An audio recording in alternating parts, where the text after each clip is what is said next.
देखने वाले हैं। सबसे पहले अगर हम कॉन्सेप्ट क्वेश्चन की बात करें तो कह रहा है कि एक कर्मचारी की जो मजदूरी है वो 20% की कटौती की गई। एक कर्मचारी की जो मजदूरी में है वो 20% की कटौती की गई। यदि उसकी मजदूरी को पुनः पहले की मजदूरी के बराबर लाना हो तो उसमें कितने परसेंट की वृद्धि करनी होगी। तो अगर हम इस चीज की बात करें तो इसका सबसे पहले हमें क्या करना है कि हम इसका सॉल्यूशन देख लेते हैं, इसका आंसर कैसे निकालेंगे। फिर इसके बारे में जानेंगे कि इसका कॉन्सेप्ट क्या रहने वाला है, वो भी चीज हम लोग इस क्लासेस में जानने वाले हैं। तो अगर हम सबसे पहले बात करें कि एक कर्मचारी की जो मजदूरी है वो 20% कटौती होगी। कितने परसेंट कटौती होगी? 20% की। अब उसकी मजदूरी को पुनः पहले की मजदूरी बराबर के लिए उसमें कितनी वृद्धि करनी होगी, हमसे ये पूछ रहा है।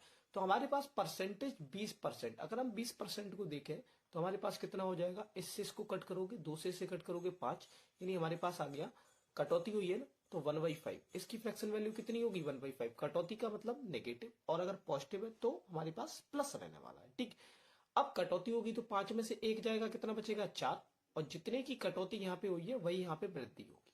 तो 1/4 की वैल्यू कितनी रहती है? 1/4 इंटू 100 करना है हमें, और जब हम इससे इसको कट करेंगे तो मेरे पास कितना आ जाएगा? 20। यानी हमारे पास जो ऑप्शन है, सॉरी 25, कितना आ जाएगा? 25। यानी ऑप्शन नंबर जो बी है वो एकदम आ जाएगा। अब इसके पीछे का कॉन्सेप्ट क्या है कि हमने इसको ऐसे कैसे किया, वो चीज हम लोग इसको समझने वाले हैं।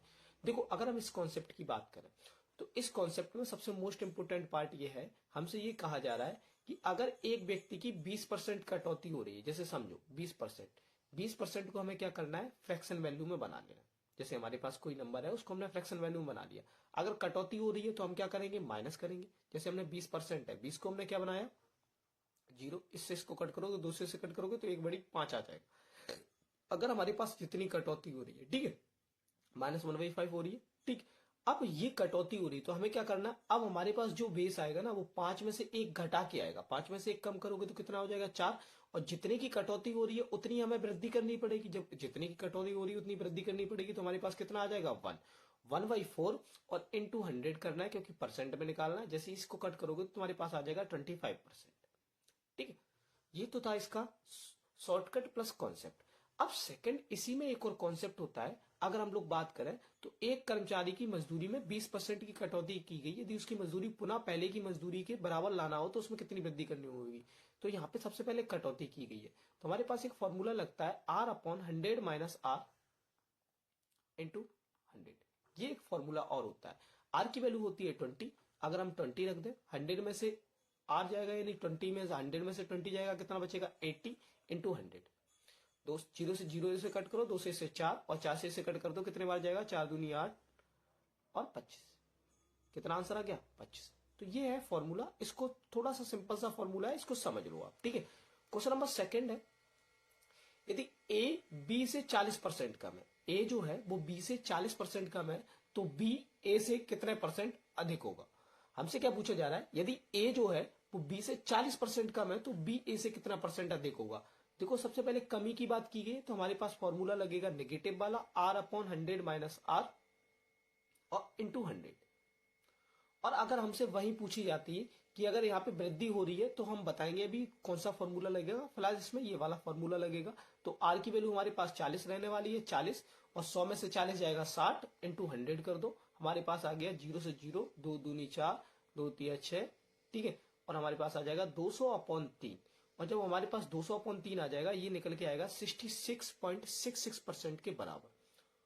ठीक है, अगला क्वेश्चन है, किसी वस्तु के मूल्य में 10% कमी की गई। किसी वस्तु के मूल्य में कितने परसेंट कमी की गई? 10% कमी की गई। इसके पुराने मूल्य पर लाने के लिए इसमें कितनी वृद्धि करनी होगी। देखो, 10% की जब कमी की गई है और पुराना मूल्य वापस लाना है तो कमी की गई है, फिर उसके बाद वृद्धि की गई है, तो हमें माइनस वाला ही फॉर्मूला लगाना पड़ेगा, R/100 माइनस R इंटू 100। और जो हमारे पास R की वैल्यू है वो एक्चुअली में कितनी है? 10 है। R की वैल्यू हमारे पास कितनी रहने वाली है? 10। जब R की वैल्यू हमारे पास 10 है तो हमारे पास कितना आ जाएगा? 10, और 10 में 100 में से तुम्हारे पास जाएगा कितना? 100 में से आ जाएगा, कितना बचेगा? 90, और 90 इंटू 100, एक जीरो ये खत्म हो गया, 1000/9। और जब इसे हम करेंगे तो मेरे पास कितना आ जाएगा? 9 1 जा 9, 9 1 जा 10% कमी की गई ना, 100, सॉरी यहाँ पे 100 नहीं 10 था, 0 से 0 कट हो जाएगा, 100/9 आ जाएगा। 100/9 की वैल्यू होती है 11 होल 1/9, यानी ऑप्शन नंबर जो डी है वो एकदम करेक्ट है। ठीक है।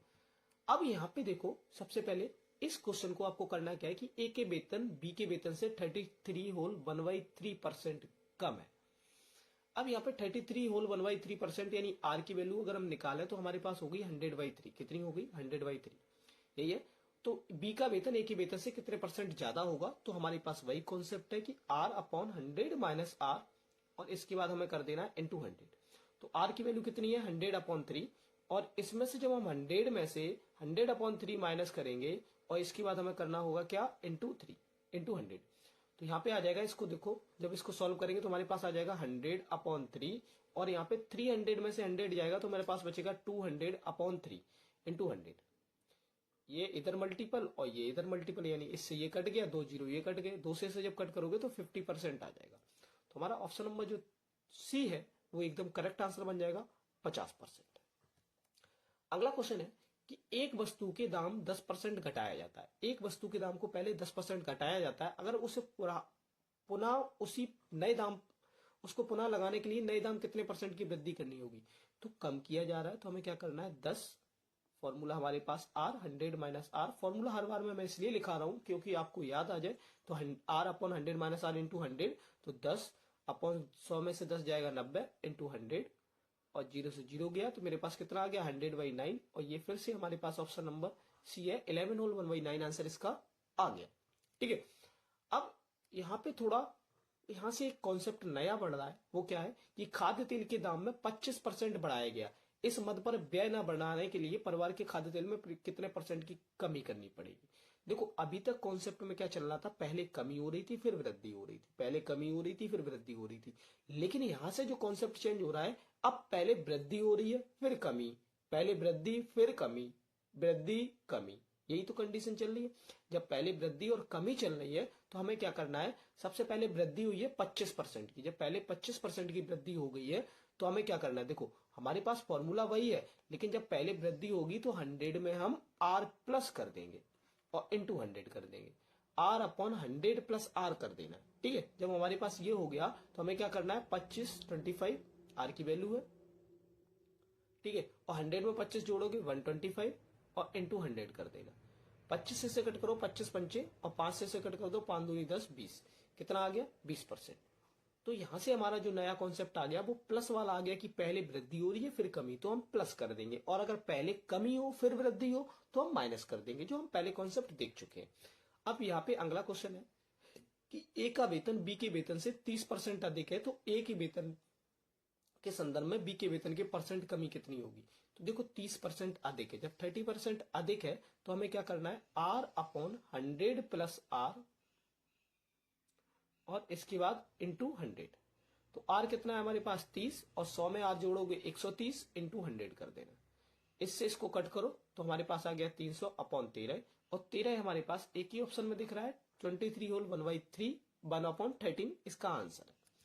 अगला क्वेश्चन है, यदि नीता का वेतन पपिया के वेतन से 25% अधिक है तो पपिया का वेतन नीता के वेतन से कितने परसेंट कम होगा? तो 25% अधिक है, अपॉन में हमें क्या करना है? 125 इंटू 100, और 25 से कट करेंगे 5, और 5 से कट करेंगे 5 दूनी 10, 20% आंसर आ जाएगा। तो हम इसके क्वेश्चन को हमने कुछ ही सेकंड में इसको सॉल्व कर लेना है। तो आपके लिए most important trick plus concept है ये। ठीक है। अब यहाँ पे कह रहा है कि यदि ए के वेतन से 60% अधिक है, यदि ए का वेतन बी के वेतन से, यहां से होना चाहिए था बी के वेतन से, ये 60% अधिक है, तो बी का वेतन ए के वेतन से कितने परसेंट कम होगा, हमें ये बताना है। तो ए का वेतन जो है वो बी के वेतन से 60% अधिक है, तो जब पहले अधिक है फिर कमी हो रही है, तो हमें क्या करना है?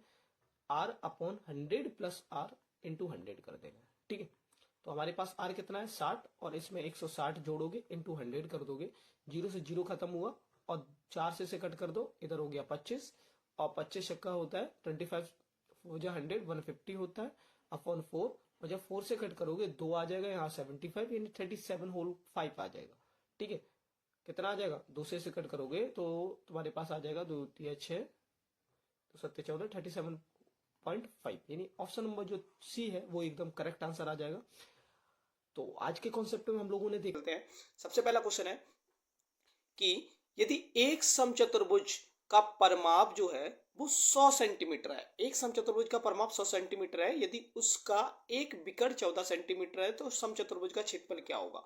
देखो सबसे पहले तो अगर हम समचतुर्भुज की बात करें तो हमारे पास समचतुर्भुज जो होगा उसमें क्या होती है, चारों भुजाएं क्या होती हैं, बराबर होती हैं। तो हमारा समचतुर्भुज ये हो गया। इसका जब परमाप तुम्हारे पास कितना है, परमाप तुम्हारे पास 100 गिवन है। परमाप कितना गिवन है, 100 गिवन है। और जब परमाप 100 गिवन है तो इसकी साइड एक क्या होगी, क्योंकि समचतुर्भुज है तो साइड इसकी हो जाएगी 4 इंटू साइड इक्वल टू होता है 100। ठीक है, तो साइड कितनी आ जाएगी तुम्हारे पास, साइड आ जाएगी तुम्हारे पास 25। तो यानी कहने का मतलब हो गया इसकी एक साइड 25 आ गई और एक डायगोनल गिवन है तुम्हें कितना, 14। ठीक, अब अगर हम दूसरा डायगोनल निकालेंगे तो यहाँ पे बनता है 90 का एंगल। तो यहाँ पे हो गया तुम्हारे पास 7 और 7, ये आधा आधा हो गया। तो ये 25 7 और तुम्हारे पास अगर हम यहाँ पे पाइथागोरस थ्योरम लगाएंगे तो 25 का स्क्वायर करेंगे, hypotenuse square equal to perpendicular square plus base square, ये तो करेंगे। तो हाइपोटेनस किसका है, 25 का, 25 का स्क्वायर प्लस परपेंडिकुलर हमें पता नहीं है प्लस एक बेस 7 का स्क्वायर। तो 25 का स्क्वायर हो जाएगा 625 माइनस 49 इक्वल टू परपेंडिकुलर का स्क्वायर। 5 में से 9 जाएगा तुम्हारे पास कितना बचेगा, 15 में से 9 जाएगा तुम्हारे पास बचेगा 6 और 11 में से 4 जाएगा तुम्हारे पास 7 और 5, ये किसका आ गया तुम्हारे पास, पी स्क्वायर। और ये वैल्यू आ जाएगी तुम्हारे पास 24 की, कितनी आ जाएगी 24। तो हमारे पास ये 24 आ गया और जब ये 24 है तो ये पूरा कितना हो जाएगा 48। यानी डायगोनल 1 तो 14 हो गया और डायगोनल 2 तुम्हारे पास 41। अब इसका एरिया निकालना होता है तो फॉर्मूला होता है 1/2 d1 इंटू d2। समचतुर्भुज की एरिया निकालने का जो फॉर्मूला होता है वो 1/2 d1 इंटू d2 होता है। ठीक है, तो 1/2 इंटू 48 इंटू 14 और 2 से जब कट करोगे तो यहाँ पे जाएगा तुम्हारे पास 7 बार, 7 8 जा 56, 5 7 चौक 28 29 30 31 32 33, यानी 336 सेंटीमीटर स्क्वायर इसका आंसर निकल आएगा। ऑप्शन नंबर जो थर्ड बनेगा वो एकदम करेक्ट बनेगा, 336 इसका आंसर आ जाएगा। ठीक है, अगला क्वेश्चन देखते हैं। अगला क्वेश्चन है, एक समबाहु त्रिभुज का परमाप 36√3 है। ये परमाप गिवन है, इसकी ऊंचाई बतानी है, इसकी क्या बतानी है, ऊंचाई बतानी है। ठीक है, तो अगर हम बात करें यहाँ पे हमारा समबाहु त्रिभुज का परमाप गिवन है कितना है, 36√3। अगर हम इसकी परमाप की बात करें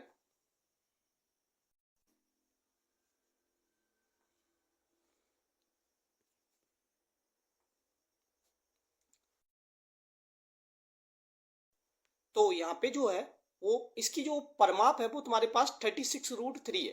समबाहु त्रिभुज का परमाप कितना है, 36√3। अगर हम समबाहु त्रिभुज की परमाप की बात करें तो हमारे पास ये है, तो परमाप का फॉर्मूला होता है 3 इंटू साइड। ठीक है, और जब 3 साइड निकालनी होगी तो इससे इसको कट करेंगे तो मेरे पास कितना आ जाएगा, 12√3, यानी साइड हमारे पास 12√3 आ जाएगी। अब बोल रहा है इसकी ऊंचाई क्या होगी, तो इसकी ऊंचाई का फॉर्मूला होता है √3/2 इंटू साइड।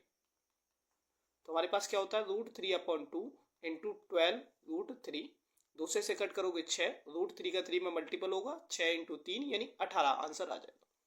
कितना आ जाएगा, 6 इंटू 3 यानी 18 आंसर आ जाएगा। तो इसका ऑप्शन नंबर 1 जो है वो एकदम करेक्ट। क्वेश्चन नंबर 3 है, एक आयताकार मैदान का क्षेत्रफल उसकी लंबाई और चौड़ाई के योग का 15 गुना है। यदि उस मैदान की लंबाई 40 मीटर है तो उस मैदान की चौड़ाई कितनी होगी, हमसे ये पूछा जा रहा है। तो एक आयताकार मैदान का क्षेत्रफल जो है वो उसकी लंबाई और चौड़ाई के योग का 15 गुना है। तो आयताकार मैदान का क्षेत्रफल क्या होता है, यानी एरिया ऑफ रेक्टेंगल जो होता है वो क्या होता है, एरिया ऑफ रेक्टेंगल जो होता है वो मेरे पास आयताकार मैदान का क्षेत्रफल क्या होता है, L इंटू बी। अब वो बोल रहा है इसका जो क्षेत्रफल है वो इसकी लंबाई और चौड़ाई के योग से 15 गुना है, यानी हमारे पास जो L प्लस बी इसका जो 15 गुना है वही तो है ये L इंटू बी। ठीक है, अब तुम्हारे पास यहाँ पे उसकी मैदान की लंबाई दे रखी है, यानी लेंथ दे रखी है। तो 15 plus 40 plus B equal to 40 into B, यही हो जाएगा। 15 कैसे में करोगे तो मेरे पास 15 इंटू 40 प्लस 15 इंटू बी और यहाँ पे हो जाएगा 40 इंटू बी यानी 40 बी। ठीक है, अब इसे देखो अगर हम करते हैं तो मेरे पास 15 भी उधर चला जाएगा तो 15 इंटू 40 इक्वल टू 15 भी उधर जाएगा तो 40 में से 15 जाएगा तुम्हारे पास कितना बचेगा, 25 और 5 30 और 40 हो जाएगा। बी की वैल्यू निकालनी है तो 25 को हमें इधर भेजना पड़ेगा, तो 5 या 15 5 25, 5 से कट कर दो 8 8 या 24, यानी ब्रेथ हमारे पास कितनी निकल आएगी, 24 ब्रेथ निकल आएगी। कितनी निकल आएगी, ब्रेथ जो है लंबाई यानी चौड़ाई जो है वो हमारे पास कितनी निकल आई, 24 निकल आई। ठीक है, अगला क्वेश्चन जो है वो आपका 21, एक जो सर्कल का है, हमें त्रिज्यखंड का एरिया निकालना है। तो समझना है इसको कैसे निकालेंगे। हमारे पास जो ये फिगर गिवन है इसका हमें इस चीज का एरिया निकालना है, ये जो चीज गिवन है। ठीक है, अब इसका एरिया निकालेंगे कैसे, तो देखो जब हमारे पास एक वृत्त की त्रिज्या 21 सेंटीमीटर और त्रिज्यखंड कोण यानी हमारे पास थीटा की वैल्यू तुम्हारे पास 30 डिग्री दे रखी है। ठीक है, और रेडियस तुम्हारे पास 21 सेंटीमीटर दे रखा है, 21 सेंटीमीटर। अब वो बोल रहा है इसकी त्रिज्यखंड की लंबाई क्या होगी, यानी इसकी लंबाई बतानी है। ये चीज है ना, ये दिख रहा है, इसकी लंबाई क्या होगी। ठीक, अब समझो इसकी लंबाई के लिए फॉर्मूला होता है तुम्हारे पास theta upon 360 into 2 pi r. ठीक है, तो थीटा तुम्हारे पास कितना है 30 अपॉन 360, ठीक, इंटू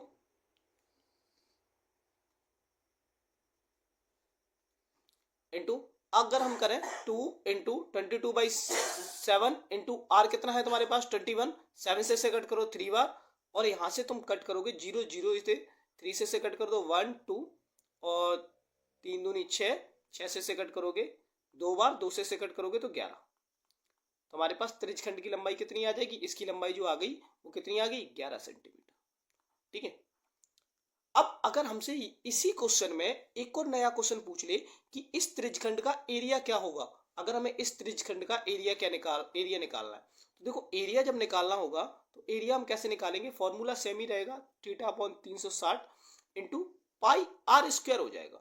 थीटा की वैल्यू कितनी है 30 अपॉन 360 इंटू 22/7, और आर कितना है तुम्हारे पास 21 इंटू 21, 7 से कट कर दो 3, और इससे से कट करो 3 से कट कर दो 12, और तुम्हारे पास 3 से कट कर दो 4, 2 से कट करो 2, 11, और तुम्हारे पास आ जाएगा 21 इंटू 11 अपॉन 2। ठीक है, जब इंटू करोगे तो 1 2 3 1 131 अपॉन 2 आंसर आ जाएगा इसका एरिया का। ठीक है, तो ये इसमें ही एक नया कॉन्सेप्ट रहता है। अब अगर आगे की चले हम लोग क्वेश्चन नंबर अगला देखें, तो हमारे पास है यदि किसी गोले की त्रिज्या को 2 गुना कर दिया जाए तो इसकी सतह क्षेत्रफल में वृद्धि होगी, कितनी वृद्धि होगी हमें बताना है। देखो तो जो गोला है स्फीयर, ठीक है, स्फीयर जो है इसकी अगर रेडियस है हमारे पास, गोले का फॉर्मूला क्या होता है 4/3 पाई आर क्यूब, यही होता है। ठीक है, तो इसके सतह क्षेत्रफल यानी हमारे पास जो 4 पाई आर स्क्वायर होता है इसका हमें बताना है। ठीक, तो अगर इसकी त्रिज्या हमारे पास इसका सतह का क्षेत्रफल निकालना है, ओनली हमें 4 पाई आर स्क्वायर करना है। अगर पहले रेडियस तुम्हारे पास आर थी और अब हो गई है 2r, यही तो हुई है, तो पहले 4 पाई आर थी और अब हो गई तुम्हारे पास कितनी 4 पाई, पहले 4 पाई आर स्क्वायर होगी। ठीक है, अब हो गई 4 पाई 2r का स्क्वायर, यही तो हो जाएगी। तो 4 पाई से 4 पाई तो चला ही जाएगा। अब यहाँ पे देखो तो यहाँ पे कितना हो जाएगा आर स्क्वायर, यहाँ पे भी है, यहाँ पे 2 का स्क्वायर करोगे तो 4, कितना हो जाएगा 4, भाई दोगुनी होगी ना आर स्क्वायर। तो इससे जब करोगे तो तुम्हारे पास 4 कितनी होगी 4, इंक्रीजमेंट कितनी होगी 4। ठीक है, तो 4 का मतलब ये हो गया, इनमें से कोई ऑप्शन नहीं दिख रहा हमें, बोला इसके सतह क्षेत्रफल में यानी 4 पाई आर स्क्वायर में कितनी वृद्धि होगी, तो 4 गुना हो जाएगी यानी 400 गुना, कोई ऑप्शन नहीं दिख रहा है, तो ऑप्शन नंबर ई हो सकता है। इसमें कितनी हो जाएगी 400 गुना यानी 400% की वृद्धि हो जाएगी। कितने परसेंट की हो जाएगी 400% की, ई वाला ऑप्शन इसका एकदम सही था। अगला क्वेश्चन कह रहा है एक आयत की लंबाई में 10% की वृद्धि तथा चौड़ाई में 10% की कमी करने देने पर आयत के क्षेत्रफल में कितनी वृद्धि अथवा कमी हो जाएगी। देखो इस कॉन्सेप्ट के लिए, इस क्वेश्चन के लिए हमें सबसे सिंपल सा कॉन्सेप्ट ये समझना है कि इसमें एक रूल लगता है जिसे हम सक्सेसिव रूल के नाम से जानते हैं। कौन सा रूल होता है सक्सेसिव रूल। अब यहाँ पे समझना कि एक आयत की लंबाई पहले 10% बढ़ाई गई, फिर चौड़ाई में 10% कम कर दी गई, यानी हमारे पास पहले वृद्धि हुई तो हम क्या कर सकते हैं x plus minus x y और plus minus x y upon 100, ये होता है सक्सेसिव रूल। अब इसको समझना है, देखो अगर पहले वृद्धि हुई तो +100, फिर क्या हुई कमी हुई -10, और प्लस माइनस क्या हो जाएगा -10 इंटू 10 अपॉन 100, 2 जीरो ये कट हो गए और 10 तुम्हारे पास 10 10 तो ये कट ही हो गए, तो -1 आ गया। तो -1 माइनस क्या दिखा रहा है, माइनस दिखाता है कमी, और अगर प्लस आता है तो दिखाता है तुम्हारे पास वृद्धि। तो यहाँ पे 1% की कमी हो जाएगी।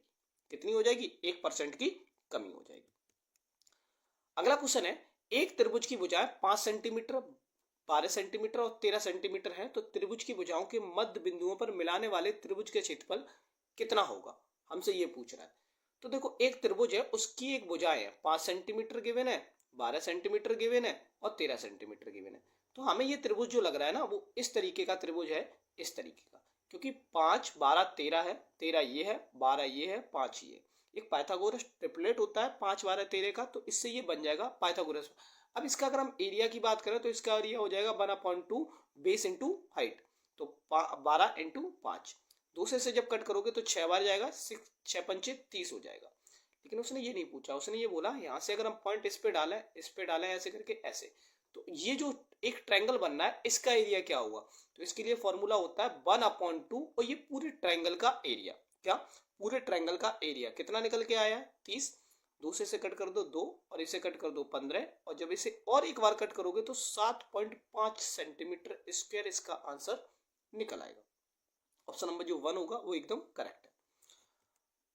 अगला क्वेश्चन है, एक समलंब चतुर्भुज में सम्मुख समांतर भुजाओं की लंबाई क्रमशः 12 सेंटीमीटर, 8 सेंटीमीटर और उनके बीच की सबसे छोटी दूरी 16 सेंटीमीटर है। समलंब चतुर्भुज का क्षेत्रफल क्या होगा। तो देखो समलंब चतुर्भुज की अगर हम लोग बात करें तो समलंब चतुर्भुज का मतलब होता है ट्रेपेजियम। अब अगर हमारे पास इस तरीके का ट्रेपेजियम बना हुआ है, तो अगर ये एक 12 है, ये 8 है और इनके बीच की दूरी जो है वो 16 है, तो इसका फॉर्मूला होता है 1/2 सम ऑफ पैरेलल साइड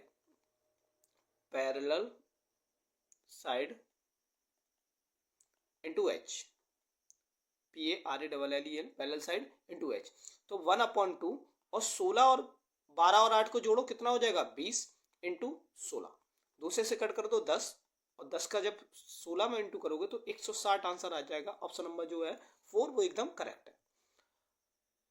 अगला क्वेश्चन है, एक समचतुर्भुज का परिमाप, ये अभी हम लोग निकाल चुके हैं, क्वेश्चन रिपीट था, 336 इसका आंसर हमने निकाला था। इसके बाद है, यदि किसी वर्ग के क्षेत्रफल को 44% बढ़ा दिया जाए तो उसकी प्रत्येक भुजा की लंबाई में कितनी वृद्धि होगी।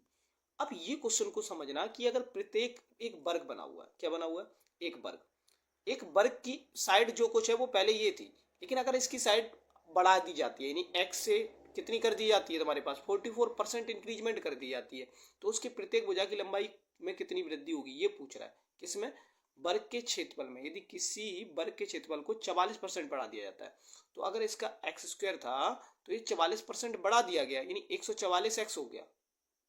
ओके, ये तो हो गया। अब एक्स स्क्वायर, अब इसकी साइड की बात कर रहा है, तो 144 का जब अंडर रूट करोगे तो कितना आ जाएगा 12%। कितना आ जाएगा 12%, यानी उसकी जो भुजा में वृद्धि होगी वो कितनी होनी चाहिए, 12% की वृद्धि होनी चाहिए। ऑप्शन नंबर ए है, क्योंकि हमारा जो फॉर्मूला होता है वो होता है इसका साइड स्क्वायर, जिसे हम बोलते हैं भुजा स्क्वायर। तो अगर तुम्हारे पास क्षेत्रफल में 44% की वृद्धि है तो टोटल कितनी होगी 144 की, और 144 किसका स्क्वायर होता है 12 का। तो ऑप्शन नंबर जो ए है वो एकदम करेक्ट है।